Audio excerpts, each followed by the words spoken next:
I just got to go see one of my more anticipated movies of the year, Bring Her Back, this brand new horror movie about a man who does everything in his power to bring back his ex-girlfriend. An absolutely terrifying experience. It's not what this movie's about, but that would make a pretty good horror movie. No, Bring Her Back is the brand new horror film from Michael and Danny Filippo, the Filippo brothers, aka Raka Raka, the YouTubers turned filmmakers who made 2023's amazing and unexpected Talk to Me, an incredible horror movie that came out of absolutely nowhere, that blew everybody away, made a ton of money, and put these guys on the block as one of the biggest filmmakers to really look out for in the horror genre. And we've all been kind of patiently awaiting their follow-up. They were attached to do a couple other things. It was announced that they'd be making Talk to Me 2, a sequel, which is going to be called Talk to Me.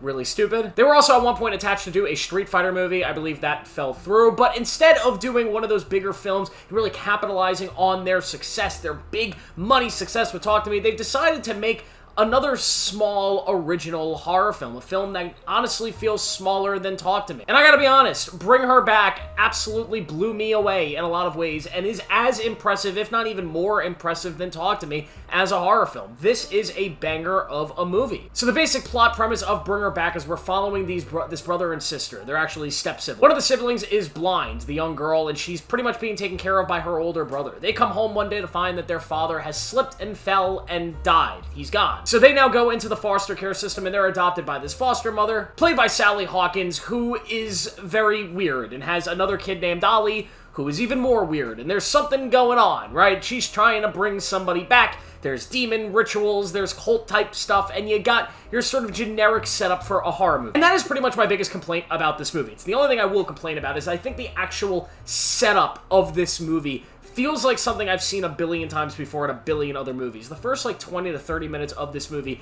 there's nothing in it that feels original or new to me. It all feels like I've seen it done in other films, and sometimes actually better in other movies. So the film takes a while to get going. But once it does, and once the film actually gets into the nitty-gritty of what it is, it's relentless, it's brutal, it's filled with body horror, and it's got some exceptional writing in it. Writing that absolutely pulled at my heartstrings. Because this movie is very much more of a thriller than a straight-up horror movie. And it's a character thriller. It's a thriller where we're studying characters and what they do in the midst of grief. That is what's being studied in this movie. This idea of grieving, grief, what we do and what we'd be willing to do to stop that grief. And I want to compliment the whole cast. First off, Sally Hawkins is a star in this movie. She's clearly the centerpiece of this film. The character in this script is unbelievable, and she brings it to life in such a powerful and mystical way. She is so unstoppable in this film. This is a performance that I would call Oscar-worthy. Of course, the Academy's not going to find an Oscar-worthy because it's a horror movie, but it's really as good as it can get when it comes to acting. She is fantastic in this movie. I also think the child actors were pretty good. Are they the best child actors I've ever seen? No, but they do a decent enough job selling their characters and their purpose in the movie. I think the dynamic between the two siblings also works extremely well. You really believe the fact that they give a shit about each other. And you can feel that love and that fear of, loss between themselves. Now, I don't want to get too much into the actual plot, because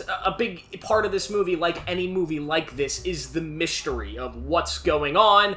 What are the secrets behind all the weird things that are coming into play? I will say a lot of the reveals are satisfying, and how they connect to the greater themes and the story that the Filippo brothers are trying to tell here are really strong, and it all leads to an ending that, although I wasn't totally satisfied with, just because I thought they were going in one direction that I really would have liked to have seen, and then they kind of swerved into a more predictable direction, I still will say the ending delivers an emotional gut punch that you don't usually get from these films. They make you feel things for characters that you're not really supposed to feel things for in these types of movies, and that is not easy to achieve. It is a guttural punch of an ending, a similar way to Talk to Me's ending felt. And I gotta admit, I don't know which one of the brothers writes these movies. I know one of them is the writer and the other one is really the filmmaker, but the one that is writing these stories, he's a damn good writer. They are writing some very fascinating stories between this and Talk to Me. I mean, these are not just basic horror scripts. These are horror scripts that are exploring some really core things that all humans think about on a daily basis. I think the themes and the concepts that they're performing here and centering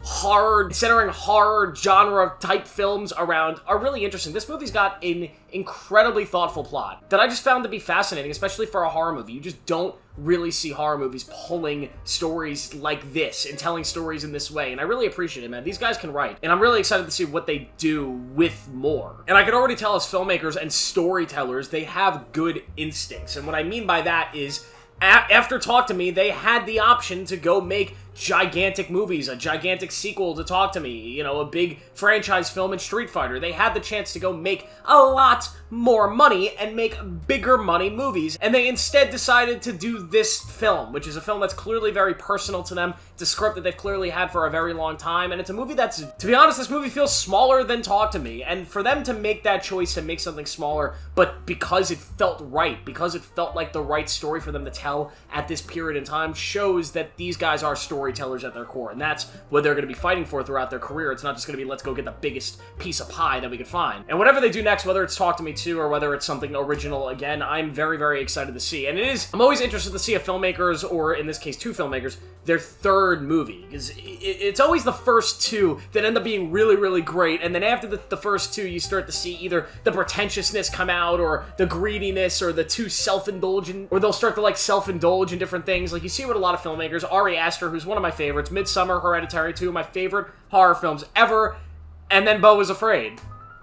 You know, I'm sure there's some people that like it. I didn't, and apparently Eddington's not that great either. Damien Chazelle, one of my favorite filmmakers. Of course, you had La La Land, you had Whiplash, then you've had First Man in Babylon, and yet again, I'm sure there's fans of those films, but to me, just nowhere near as good as those first two. But then you have exceptions like somebody like Robert Eggers, who started with The Witch and The Lighthouse, and then what happens in film number 3? Oh, The Northman, another banger, and oh, then Nosferatu for number 4, another banger. So I'm very, very intrigued to see what these guys do for number 3. If they are going to become a little pretentious and self-indulge and make a gigantic $100 million 3.5-hour shitfest, or if they're going to continue just telling great stories, because these guys are clearly really great storytellers, and Bring Her Back is no different. I really love this film. The body horror is disgusting. There's one scene in particular that involves a knife that I won't spoil that really made me cringe in my seat. There's another scene that I think more people are going to be vocally talking about that is also absolutely disgusting. It's just a really solid movie. It's a movie that, yet again, if you don't like body horror, you're probably not going to like this one a lot. It could be slow at times. I could definitely see some people finding this one to be a little boring. But overall, I really love this, and I'm going to recommend everybody go check it out. So I'm going to give Bring Her Back a solid 4 out of 5. It is probably my favorite horror movie of the year so far. We haven't really had many good ones, but this one is definitely a solid one. In a year that I think is probably going to be pretty big for horror. We still have Weapons. We still have that Dave Franco movie Together that looks incredible. We still have Frankenstein, even though I don't really think Guillermo del Toro's Frankenstein is going to be a classic horror movie, but maybe it will. It's Guillermo del Toro, so who knows? Either way, I'm excited for the rest of the year. I love this movie. I'm excited to see what the Raka Raka guys do next, and let's go. Thank you guys for watching. Make sure to like this video, subscribe for more notifications. I'll see you in the next one.